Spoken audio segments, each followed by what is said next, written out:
সালামু আলাইকুম রহমতুল্লাহি বারাকাতু। আমাদের ভুবনে আপনাকে স্বাগতম। ইউনুস ডেলিকাসেস কুকিংয়ের পক্ষ হতে আরেকটি নতুন রেসিপি নিয়ে আপনাদের সামনে হাজির হলাম। আমি মোহাম্মদ ইউনুস। আজকের রেসিপিটি হচ্ছে চিকেন দিয়ে কিভাবে ফুলকপি রান্না করবেন। এই মজাদার সুস্বাদু রান্নাটি কিভাবে করা হচ্ছে সম্পূর্ণ ভিডিও আপনাদের সামনে তুলে ধরলাম। ভিডিওটি না টেনে দেখতে থাকুন। আজকে আমি রান্না করব চিকেন এবং ফুলকপি দিয়ে মজাদার একটি রেসিপি। এখানে রসুন নিয়েছি 2টা, আদা নিয়েছি 2 টুকরা, কাঁচামরিচ নিয়েছি 6টা, টমেটো নিয়েছি 2টা, আর এদিকে পেঁয়াজ নিয়েছি 3টা, আর ধনিয়া পাতা, আর সাথে থাকলো ফুলকপি আর চিকেন। আমি রান্না করার জন্য হাঁড়ি নিয়ে নিলাম। এখানে মুরগির মাংসগুলো এক এক করে বসিয়ে দিচ্ছি। এগুলো ভালো করে ধুয়ে নিলাম। মাংস এবং হাড় একসাথে সবগুলো এক এক করে এভাবে বসিয়ে দেব। বসিয়ে দেওয়ার পর এরপর আমি এখানে দিয়ে দেব পেঁয়াজ কুচি। এগুলো আমি হালকা তেঁতলে নিয়েছি, এগুলো চারিদিকে দিয়ে দেব। এরপর দেব রসুন এবং আদা, এগুলো আমি একসাথে করে ফেলেছি, কারণ যেহেতু অল্প সে কারণে একসাথে করে ফেলেছি। এরপর দেব লাল গোড়ামরিচ। আমি একটু ঝাল পছন্দ করি, আমার মরিচগুলো আবার ঝাল বেশি। 2 চামচ দেব। গুঁড়ো মশলা দেব 3 চামচ। এগুলো হচ্ছে মিক্স মশলা। মশলা একটু ভাতে না হলে খেতে স্বাদ লাগে না, ঘনও হয় না রান্নাটা। পরিমাণ হলদি গুঁড়া দিলাম। চিকেন জিরা গুঁড়াটা দিলে রান্নার স্বাদটা একটু আলাদা ফ্লেভার আসে। এটা 1 চামচ দিলাম। এলাচি দেব 7টা মতো। দারচিনির টুকরা দেব 1টা, 2টা, 3টা, 4টা দিই। 4টা দিলাম। ছোটো ছোটো রং দেব 7-8টা মতো। গোলমরিচ দেব তাও 7-8টার মতো। এখন আমি এখানে পরিমাণ মতো তেল দেব। পরিমাণ মতো আমি তেল দিয়ে দিলাম। লবণ তো হালকা পরিমাণ দেব, প্রয়োজনে দেখে তারপর একটু লবণ দেব। এরপর দেব হালকা করে পানি, বাটিগুলো ধুয়ে পানিগুলো দিয়ে দেব। এই দেখতে পাচ্ছেন পানিগুলো দিয়ে দিলাম। এরপর আমি চুলায় বসিয়ে দেব।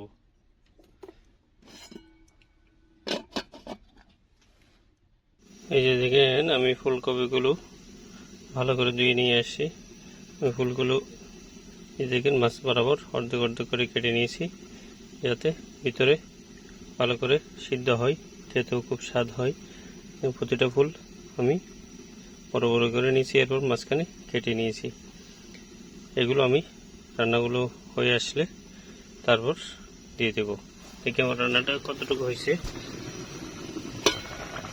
মাশাআল্লাহ, রান্নাটা দেখেন সুন্দর হয়েছে। একটু নাড়িয়ে দিই, আর একটু সিদ্ধ হয়ে আসুক। তারপর আমি কাঁচামরিচ, টমেটো, ফুলকপি সবগুলো দিয়ে দেব। দেখি আমার রান্নাটা কতটুকু হয়েছে। মাশাআল্লাহ, আমার মাংসগুলো সিদ্ধ হয়ে আসছে। এই দেখেন। এখন আমি এখানে টমেটো, কাঁচামরিচগুলো দিয়ে দেব।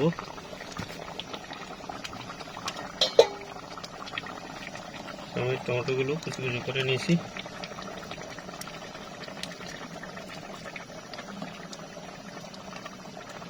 আর কাঁচামরিচগুলো ধুয়ে গোড়া গোড়া দিয়ে দিচ্ছি।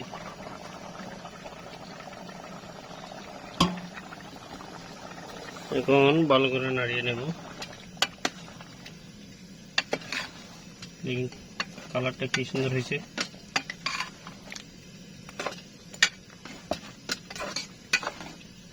এভাবে আরো 5 মিনিট আমি রেখে দেব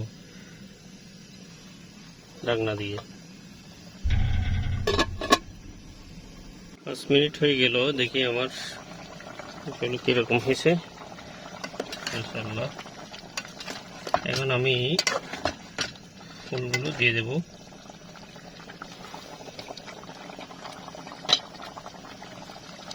এই দেখেন আমি ফুলগুলো দিয়ে দিচ্ছি।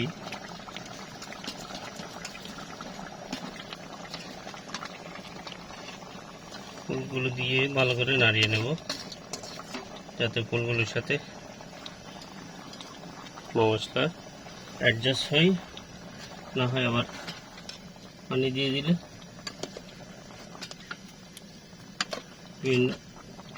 বিভিন্ন রকম কালারও চলে আসবে। এই যে দেখেন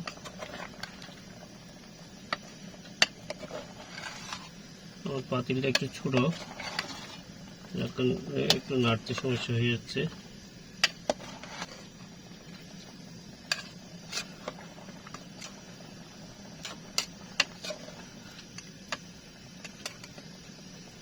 এখন আমি ঢাকনা দিয়ে আরো 5 মিনিট রেখে দেবো, তারপর পানি দেব।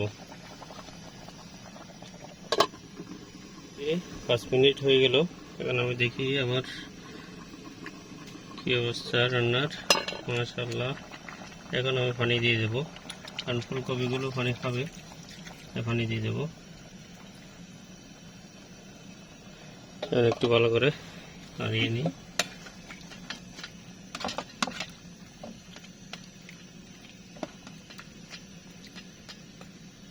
আমি পানি আর দেবো না, পানি বেশি দিলে আবার রান্নার স্বাদটা চলে যাবে। তো এতটুকুতে আমি ঢাকনা দিয়ে রেখে দেবো। এই আমার রান্নাটা কতটুকু হয়েছে। মাশাআল্লাহ, ফুলকপিগুলো সিদ্ধ হয়ে আসছে। এখন তাহলে আমি এই ধনিয়া পাতাগুলো দিয়ে দিতে পারি। লবণ দেখি, বিসমিল্লাহ। মাশাআল্লাহ, সেরকম হয়েছে। এখন ধনিয়া পাতাগুলো দিয়ে দেব।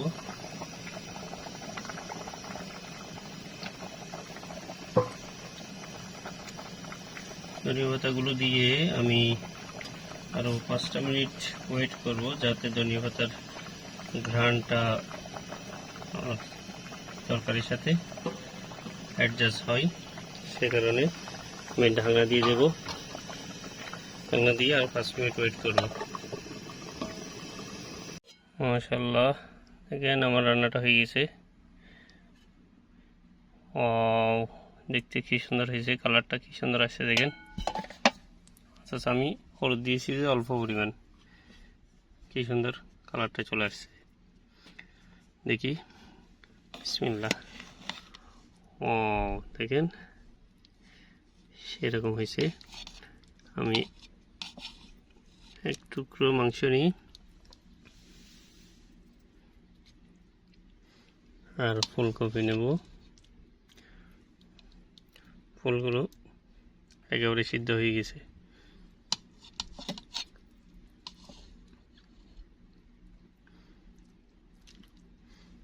এরপর ঝোল নেব, পরিবেশন করে দেখি কেমন হয়। বিসমিল্লাহি ওয়ালা বারাকাতুল্লাহ। মাশাআল্লাহ, সেরকম টেস্টি হয়েছে, অসাধারণ। তো আপনারা যারা প্রবাসীরা আছেন তারা চাইলে এরকম শর্টকাটে খুবই মজাদার একটা রান্না করে খেতে পারেন। তো দেখা হবে অন্য কোনো ভিডিওতে। যারা আমার চ্যানেলে নতুন অবশ্যই সাবস্ক্রাইব করতে ভুলবেন না, বেল বাটনে ক্লিক করবেন যাতে আমার পরবর্তী ভিডিও আসলে আপনারা সাথে সাথে নোটিফিকেশন পেয়ে যান। আমি সৎ। তো দেখা হবে পরে কোনো ভিডিওতে। আল্লাহ হাফেজ।